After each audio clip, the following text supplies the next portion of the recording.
예전에는 부산 교구청의평화위원회도 하고 했었는데 지금은 신학교에서 신학생들과 함께 살고 있습니다. 신학생들에게 사회교리하고 종교사회학 이런 종류의 교과들을 가르치면서 신학생들과 함께 살고 있습니다. 물신지배와 교회의 사명이라고 제목을 주셨는데 교회 사명까지는 잘 모르겠고 교회가 어떻게 이렇게 이 물신 숭배 현상에 대해서 대응하고 있는가, 비판하고 있는가, 그 정도 이야기까지 여러분들과 함께 나누고 싶습니다. 이 글을 읽으면 시간이 많이 갈 것 같아서 글은 안 보셔도 됩니다. 대단한 글도 아니고 집에 가서 보시든지 일단 제가 말씀으로 조금 이야기하고 나중에 다시 이제 글을 조금 보든지 하도록 하겠습니다. 이제 종교학에서 보통 이야기, 종교학이나 또 종교사회학이나 종교가 발생해서 이렇게 발전해 나가는 단계 안에서 사물에 대해서 예를 들면 돌이나 나무나 나무 같은 경우는 좀 다른 경우인데 어쨌든 사물에게 신령한 힘이 있다고 여겨서 그 사물을 숭배하는 현상들이 있습니다. 또는 좀 다르게 이제 또 동물에게 신령한 힘이 있다고 생각하거나 또는 식물에게 그래서 나무, 호랑이 이런 식으로 그런 것들을 이렇게 숭배하는 현상들은 어떤 의미에서는 종교적인 현상에서는 이제 아주 상당히 보편적인 현상이라고 볼 수 있습니다. 이게 이제 종교학에서만 그렇게 이야기하는 것이 아니라 성경에도 보면 특별히 구약 성경에 보면 그런 현상들을 우리가 쉽게 볼 수 있습니다. 예를 들면 에집트의 고난에서 착취, 고통에서 해방된 이스라엘 민족이 광야에서 살면서 끊임없이 모세에게 불평을 합니다. 물 달라, 밥 달라, 뭐 달라 계속 이렇게 불평을 하게 되고 급기야는 자기들이 가지고 있던 쇠붙이들을 녹여 만들어서 송아지, 황금 송아지들을 만들고 그 송아지를 이제 숭배하는 의식을 하게 됩니다. 뿐만 아니라 이제 가나안 땅에 들어가서도 가나안 땅에 있는 바알 신이라는 토속 신을 만나게 되는데요. 그러면서 바알 신전도 짓고 또 바알 목상도 세우고 막 이렇게 하죠. 이제 예언자들이 그것과 대항하는 장면들도 우리는 구약 성서에서 볼 수 있습니다. 조금 더 우리가 생각해 보면 그것이 단순하게 토속적인 신앙, 토속의 지역과 토속적인 신하고의 만남에서 오는 부분이 있을까 하고 의심을 가질 수 있습니다. 예를 들면 바알신도 마찬가지이고요. 황금송아지도 그렇고 단순하게 토속의 어떤 지역 신과의 만남이 아니라 이스라엘 백성들이 자기들이 더 풍요롭게 살고 싶다는 욕망, 더 편하게 살고 싶다는 욕망, 좀 더 가지고 살고 싶고 더 편하게 살고 싶고 이런 욕망들을 거기에 이제 투사시켜서 그것들을 숨기게 되는 것이죠. 그래서 실제로 이제 바알 신 같은 경우에는 농경신이고 풍요를 약속하는 신이고 그랬던 것 같습니다. 그래서 우리가 이제 종교학에서 이야기하는 것 말고 우리가 신학에서 이야기하는 어떤 근본적인 하나님 체험들이 깔린 것이 아니라 그런 사물들을 통해서 욕망들을 이렇게 끌어내는 것이라고 이제 보여지고 그렇다면 이게 이제 종교학뿐만이 아니라 종교학에서뿐만이 아니라 또는 구약 성서 안에서만이 아니라 현대 사회 안에서도 특별히 자본주의라는 이 시스템 안에서 살고 있는 우리들 안에서도 종교적 체험이라기보다는 자기의 욕망을 막 만들어내고 욕망을 투사시키고 하는 것에 대해서 집착하고 그것을 어떤 숭배의 대상으로 삼는 그런 현상들이 있지 않을까 하고 한번 이제 생각을 해보게 되고 해볼 수 있습니다. 그런 의미에서 이제 뭐 충분히 프란시스 교황님께서도 그 구약 성서의 우상 숭배, 황금 송아지는 우리 시대의 돈이다. 그런 말씀 여러 차례 말씀하시던 것 같이 우리가 살아가는 이 현실 안에서 우상 숭배적 요소들을 어떤 것이 있는가 한번 이렇게 되돌아보는 것도 의미 있는 것이라고 생각을 합니다. 첫 번째로 우리가 좀 생각해 볼 것은 이제 그 산업사회에서의 우상 숭배적인 성격을 이야기할 수 있는데요.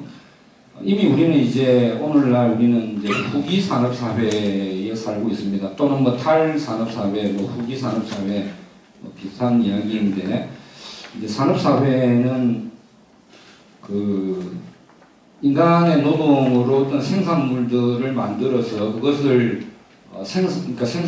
생산하고 그것을 시장이라는 구조 안에서 유통시켜서 살아가는 그런 시스템을 가진 것을 우리가 이제 산업사회 또 산업자본주의 사회라고 이야기할 수 있는데요. 그런 산업사회, 뭐 2차 그 영국의 산업혁명에서부터 제2차 세계대전, 2차 대전 사이 정도의 그 사이에 이제 그 세계적인 자본주의 체제 안에서 어떤 그 물신적 또 우상숭배적인 성격들이 있는가 먼저 한번 생각해 보도록 하겠습니다. 첫째는 우리가 이제 상당히 이제 좀 쉽게 생각을 해보면요. 제가 나무를 자르고 못질을 하고 이렇게 저렇게 해서 의자를 하나 만들었습니다. 제가 이제 의자가 필요했기 때문에 그러면은 제가 만든 의자는 저의 사용 가치, 제가 이걸 사용하려고 했기 때문에 저한테 유용성이 있는 것이고 저한테 사용 가치가 있는 것이죠. 그래서 나무를 가지고 의자를 만들었으면 이 사용 가치가 도대체 어디서 나오는가? 그러니까 의자 그 나무 가지고는 제가 앉을 수가 없었는데 의자를 만듦으로써 제가 저의 목적에 맞게끔 된 것이잖아요. 그럼 이 가치가 어디서 나오는가? 어디서 나온다고 생각을 하십니까? 여러 군데서. 이게 이제 나중에는 그 요한 바울 2세 교황님의 노동하는 인간에도 비슷한 이야기들이 나오는데요. 나무는 누군가요? 하느님이 만드신 거죠. 하느님이 만드신 것에다가 저의 노동을 통해서 인간에게 유용한 것들을 만들어냈습니다. 상당히 구체적이고 우리가 뚜렷하게 알 수 있습니다. 제가 만든 의자에는 나무의 가치들이 다 들어있습니다.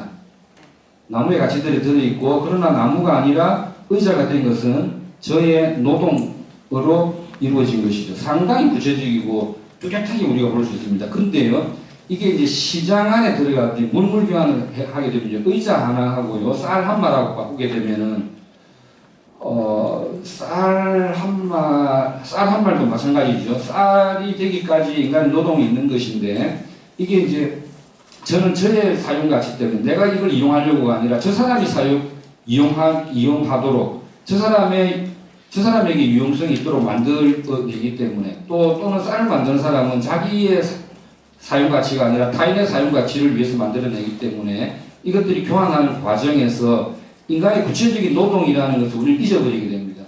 그래서 마치 이게 이제 인간의 생산물이 상품이 되면서 마치 상품 그 자체에 어떤 의미가 있는, 가치가 있는 것처럼 우리가 여겨지게 됩니다. 그래서 첫째로 인간 노동의 가치가 숨겨져 버리고 상품 그 자체가 무슨 가치가 있는 것처럼 여겨지는 현상. 이것을 상품 물신성이라고 이야기를 할 수 있습니다. 그 다음에 이 상품이 나중에 우리가 이제 물물 교환의 시대를 지나서 어느 한 가지 상품이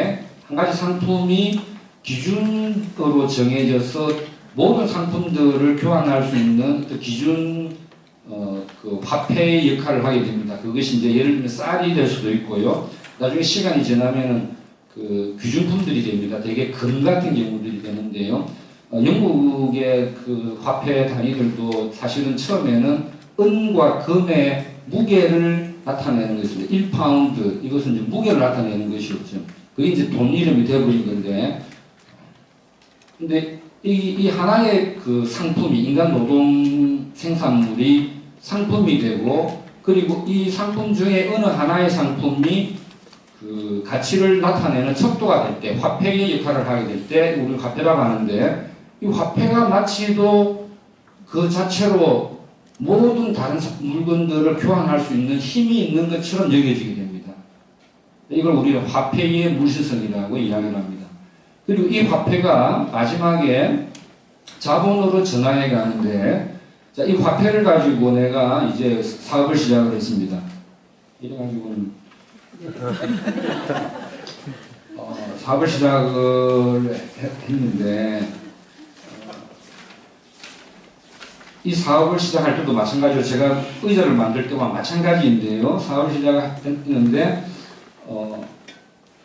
공장에 그 기계들을 사들이고, 그 다음에 직원들, 그 노동자들을 사들여서 노동력을 사서 새로운 상품들을 만들어서 팔아서 돈을 다시 벌었습니다. 그렇게 될 때 제가 의자를 만들 때와 똑같은 현상들이 생겨나는데, 그 다른 새로운 상품을 만들어서 팔 때 이 과정 안에서 어떤 현상이 생기느냐면, 내가 기계를 샀던 그 가치들은 새로운 상품에 그대로 다 이전이 됩니다. 그런데 이 새로운 상품을 내가 100을 내고 새로 100만 원을 내고 상품을 만들어 가지고 100만 원에 팔면 그 미친 짓 아니면은 안 하죠. 110만 원에 팔아야 되는데, 내가 100만 원을 처음에 가지고 있던 100만 원을 가지고 기계를 50만 원 주고 노동자한테 50만 원 줬고, 그렇다면 이 새로운 상품에는 100만 원의 가치가 다 들어있는데도 불구하고 우리 110만 원에 파는 거죠. 그럼 그게 새로운 가치, 잉여 가치 10만 원이 어디서 나왔느냐? 결국 노동자들의 노동에서 나온 것이거든요. 근데 마치 이 상품 자체, 이 돈이라는 것이 어떤 새로운 가치를 만들어내는 것처럼 우리가 여기집니다. 제가 이렇게 이야기하니까 너무나 뚜렷해가지고 착각하지 않을 수 있는데, 여러분들의 은행 통장 안에 한 달에 그 꼬박꼬박 그 돈 내가지고 저금해가지고 100만 원을 채우면은 나중에 105만 원을 받습니다. 그죠? 야, 이자 5만 원. 그럼 이자 5만 원이 어디서 나왔나요? 이렇게 한번 보시잖아요. 제가 이렇게 설명하니까 확실하게 이야기했잖아요. 그 이자 5만 원은 은행 돈이 낳는 것이 아니라 인간의 노동에서 온 것이죠.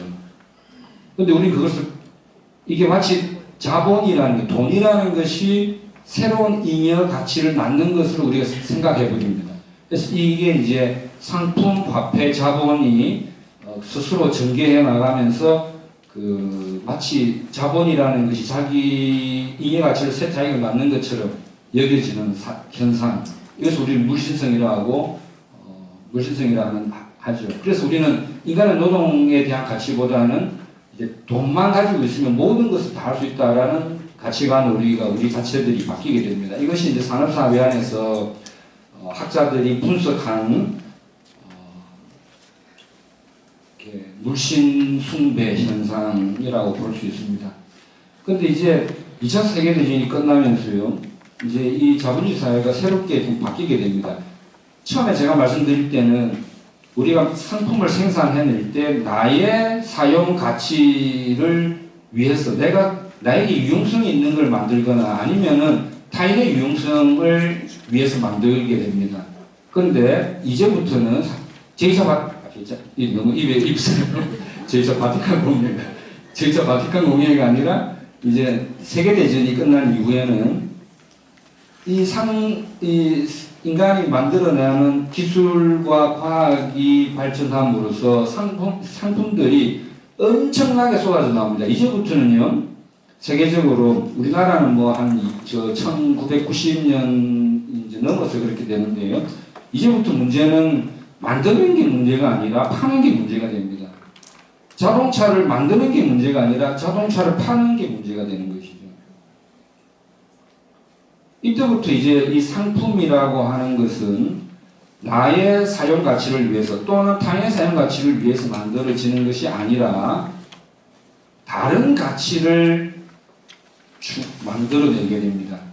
이제는요, 자동차를 필요해서 사용 가치 때문에 사는 것보다는요, 자신의 위세를 드러내거나 자신가 어느 그룹에 사회적인 어떤 그룹에 속해 있다라는 것을 드러내거나 나는 저런 사회적 그룹하고는 다른 사람이라는 걸 차별을 드러내기 위해서 이런저런 상품들을 이제 우리는 소비하게 됩니다. 그 상품들을 구매하게 됩니다. 자동차도 그러고요. 사용 가치로만 따지면 저기 작은 차도 되는데 이제 그 차의 성능에 관계없이 우리는 일정하게 어느 정도의 그룹, 내가 어느 정도 그룹이라는 걸 드러내기 위해서, 위세를 드러내기 위해서 이런저런 차를 사는 거죠. 저도 휴대폰 사용하는 저의 그 성향을 보면은 그냥 폴더폰만 있으면 되는데 이제 우리도 휴대폰을 내 사용 가치를 훨씬 넘어서서 다른 목적으로 이제 구매를 하게 되는 겁니다. 이러므로서 우리 일상의 모든 것들이 이제 나의 그 어느 그룹에 들어가는 소속을 드러내기 위해서, 위세를 드러내기 위해서, 또는 그 그룹하고 저 그룹하고 나하고는 다른 사람이야 차별을 드러내기 위해서, 그리고 이런 것들을 통해서 인간의 욕망, 이 생산자들이 이제는 인간의 욕망들을 더 부추기고 인간의 욕망을 더 이끌어내고 그렇게 하는 거죠. 그래서 우리는 이게 자연스럽게 나는 이게 좋으니까, 나는 이것이 좋으니까 이것을 선택하고 사는 것이라고 생각을 하지만 실제로는 소수의 그 생산자들이 우리를 부추겨서 욕망을 불러일으키고 부추기기 때문에 내가 스스로 선택해서 사는 게 아니라 내가 선택당해서 그걸 사게 되는 것이죠. 마치 그걸 사게 되면 내가 대단한 사람이 되는 것처럼 그런 가치들이 우리가 불러일으켜집니다. TV 광고에서 선정하는 것 중에 살 건 아무것도 없습니다. 사용 가치로 하면요. TV 광고에서 나오는 것 중에 살 것은 없어요. TV 광고의 대부분은 여러분에게 이 생산물의 성능이 어떠하고 이것이 있으면 뭐 이런 이야기 안 합니다. 여러분이 다른 사람이다라는 걸 이야기를 합니다. 여러분이 살고 있는 곳이 여러분이 누구인지를 말해줍니다. 안성기가 그 광고하는 거 있잖아요. 롯데캐슬. 여러분 사는 곳이 여러분을 말해줍니다. 여러분이 타는 자동차가 여러분이 어떤 사람인지를 이야기해줍니다. 여러분이 마시는 양주가 이게 시사 주간지 뒤에 보면 이런 거 많거든요. 여러분이 마시는 양주가 어떤 양주를 마시느냐에 따라서 여러분들이 어떤 사람인가를 말해줍니다. 우리는 내가 선택하는 것 같지만 우리는 선택당하고 우리의 욕망으로 그런 사물들을 우리는 숭배를 하게 됩니다. 우리의 일상은 이제 시간과 공간도 그러하고 모든 것들이 우리의 몸, 육체의 본연의 의미를 잃어버리고 우리는 육체를 하나의 상품으로 생각하게 되고 그리고 다른 어떤 상품을 통해서 우리 육체를 더 고귀하게 만드는 것처럼 여겨집니다. 내가 마치 이 화장품을 쓰게 되면 피부가 좋아질 것 같은 이런 욕망들을 계속 불러일으키는 것이죠. 그래서 우리는 인간성을 잃어버리고 선택당하게 되고 내가 선택하는 게 아니라 선택당하게 되고 그럼으로써 마치 이제 사물을 숭배하게 되는 것입니다.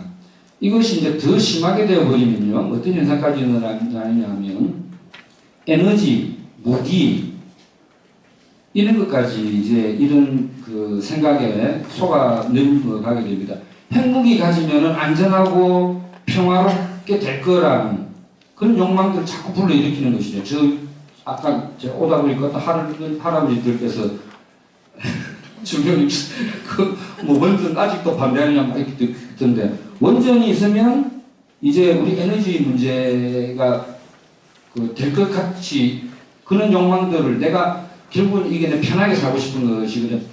에너지 때문에 편하게, 따뜻하게 또는 여름에 시원하게, 이 에너지 마치 그래서 원전만 있으면 내가 편하게, 따뜻하게, 시원하게 살 수 있을 것처럼 핵무기만 있으면 그 누구에게도 침범받지 않고 오히려 내가 힘센 나라의 사람, 다윗과 솔로몬 시대의 사람처럼 살 수 있을 것처럼 이런 욕망들을 계속 불러일으키는 것이죠. 그래서 그것을 소비하게끔 내가 선택하는 것이 아니라 그걸 선택하도록 만들어주는 사회, 이것이 소비사회이고, 이 소비사회 안에서 인간은 그런 사물들을 숭배하게 되는 거죠. 핵에너지라는 사물, 핵무기라는 사물, 의료기술만 얻게 되면 내가 평생 영원한 생명까지는 아니더라도 오랫동안 건강하게 살 수 있을 것 같은. 근데 제가 볼 때는 오래 살아서 행복한 것보다 불행한 게 좀 더 많은 것 같은 느낌이 좀 듭니다. 예.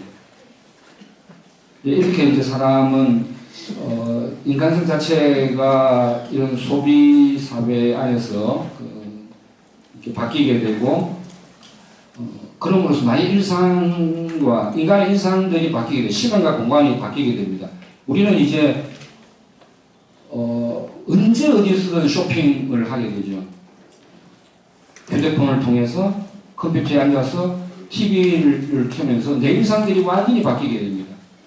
우리 소비로 일상이 바뀌게 되고, 심지어는 이제 교회도 종교도 내가 돈 주고 소비하는 것으로 종교도 이제 마치 시장 안에 그 상품화 되어가고 있습니다. 이렇게 우리는 이 사물들에 대해서, 상품들에 대해서 그 물신을 숨기는 현상으로 되어간다라는 것입니다. 여기에 대해서 교회가 그러면 어떻게 이야기를 하고 있는가만 좀 읽어보도록 하겠습니다. 27페이지에 보시면요. 제2차 바티칸 공의회의 사모분 제일 마지막입니다. 27페이지에 제2차 바티칸 공의회의 사모분장은 현대 물질 문명의 결과로서 치상 사물에 대한 지나친 열중을 무신론의 한 형태로 보고 있다. 사모분장에 의하면 하느님과의 깊은 생명의 결합을 이해하지 못하거나 노골적으로 배격하는 것이 무신론의 근원이고, 따라서 치상 사물에 대한 열중 역시 하느님께로 접근을 어렵게 만드는 무신론의 한 형태일 수 있다는 것이다. 더 나아가서 81년에 반포된 요한 바울 2세의 회칙, 노동하는 인간은 현대 경제주의의 물신숭배적 성격을 드러내고, 그것으로 인한 인간 노동과 자본의 전도를, 인간 노동하고 자본이 뒤바뀌어지는 이런 현상들을 비판하고 있습니다. 요한 바울 2세 교황님에 의하면 인간의 노동에는 처음부터 창조의 신비가 작용한다. 하느님께서는 창조를 통해서 인간에게 자본을 주셨고, 이를 인간의 노동을 통하여 인간에게 기여하도록 하셨다. 그래서 하느님께서 나무를 주셨고, 나는 나의 노동을 통해서 의자를 만듦으로써 이 하느님이 주신 것과 인간 노동이 인간을 이롭게 하게 되어 있습니다. 이게 창조의 신비가 그러한 것입니다. 그러니 인간의 노동은 처음에 부와 자원을 발굴하는 것이었지 창조하는 것이 아니었습니다. 따라서 인간의 노동 생산물은 그 노동의 내가 생산한 것 중에 먹고 내가 사용한 만큼 쓰고 남은 것은 그것이 자본이 되든 기술이 되든 인간 노동의 결과물이고 인간 노동을 위한 것입니다. 그런 의미에서 자본은 사물의 직접이고 인간 노동의 결과물이고 이후의 노동을 위한 것입니다. 그런 의미에서 그런 의미에서 자본보다 노동이 우선한다, 또 우위에 있다라고 우리는 말할 수 있고, 사물에 대해서 인간이 우위에 있다, 우선한다라고 이야기를 할 수 있는 겁니다. 그러나 현대 경제주의와 물질주의에 의해서 이러한 우위성의 원칙이 뒤집혀 버립니다. 인간이 사물보다 우위에 있고, 노동이 자본보다 우위에 있고, 재화의 보편적 사용 원리가 사유재산보다 우위에 있다는 원리들이 이제 뒤바뀌게 거꾸로 서게 되는 겁니다. 전도되는 것입니다. 이러한 전도는 노동과 자본이 분리되고 상치되면서 일어나게 되는 겁니다. 결과적으로 인간의 노동은 오로지 경제적 목적에 따라서 고려되게 되었습니다. 이를 요한 바오로 2세 교종은 경제주의 오류라고 일컫고 있고, 동시에 경제주의가 물질의 우위성과 우선성에 대한 확신을 내포하고 또 인간의 행위와 도덕적 가치 등과 같은 영적이고 인격적인 것을 직접적이든 간접적이든 물질에 예속시킨다는 점에서 물질주의의 오류라고 할 수 있습니다. 이는 신이 없다라고 이야기하진 않지만 살아가면서 실천적으로 사실 실천적 유물론이고 이는 사물의 가치를 부여하는 방법, 즉 물질적인 것에 대한 적극적이고 커다란 매력에 근거한 재화의 어떤 서열에 따라 인간의 필요를 충족시킬 수 있다라고 하는 생각입니다. 저는 요한 바오로 2세 교황님의 노동하는 인간은 물신이라는 개념을 사용하지는 않았지만 자본과 물신의 신비적 성격을 분석하고 있으며 그것을 통해 인간과 노동의 존엄과 가치가 은폐되는 현실을 비판하고 있습니다.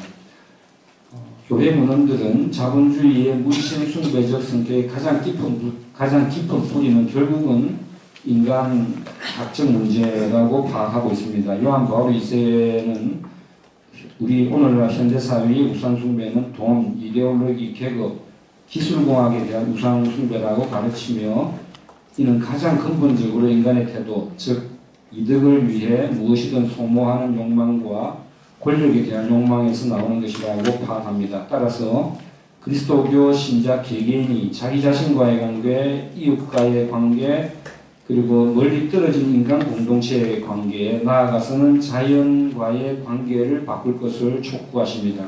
그리고 이러한 행동, 사고방식 또는 존재양식의 변화를 회개라고 일컫습니다.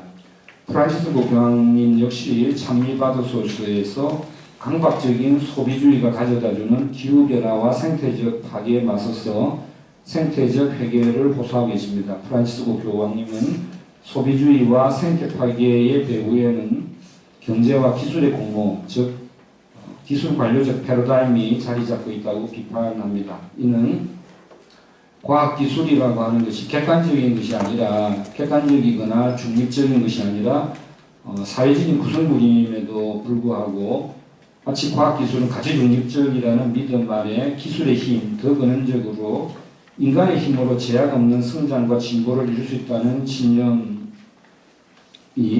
바로 오늘날 생태 파괴, 또 인간성의 파괴, 인간의 착취되는 그런 현상들의 가장 배후라고 볼 수 있습니다. 그리고 이러한 신념은 시장이 요구하는 삶의 방식과 욕망의 인간을 만들어냅니다. 인간은 언제나 욕망하는 것이죠. 그래서 데카르트가 나는 생각한다, 고로 나는 존재한다가 아니라 오늘날 인간들은 나는 소비한다, 고로 존재한다.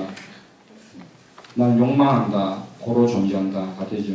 이런 의미에서 생태적 회개는 정치적 변화를 동반하는 공동체의 회개와 더불어서 새로운 삶의 방식과 영성을 포함하는 개인적 회개도 함께 이루어져야 한다고 말씀하십니다. 이처럼 프란시스코 교황 역시 인간 능력에 대한 과도한 신뢰를 바탕으로 하는 인간중심주의, 인본주의 뭐 이런 거하고는 다른 것이죠. 인간중심, 기술중심, 과학중심으로 생각하시면 좋겠습니다. 인간중심주의, 기술과 경제의 공모적 패러다임, 그에 따르는 강박적 소비주의가 인간과 인간의 삶, 우리들의 일상들을 해체하고 조작하고 통제하고 착취하고 있다는 것을 비판하고 있습니다. 그에 대한 해결로서는 정치, 경제, 문화 그리고 삶의 방식과 영성을 포함하는 통합적 회계, 즉 생태적 회계를 프란시스코 교황님께서 호소하고 계십니다. 예, 제가 준비한 여기까지입니다. 감사합니다.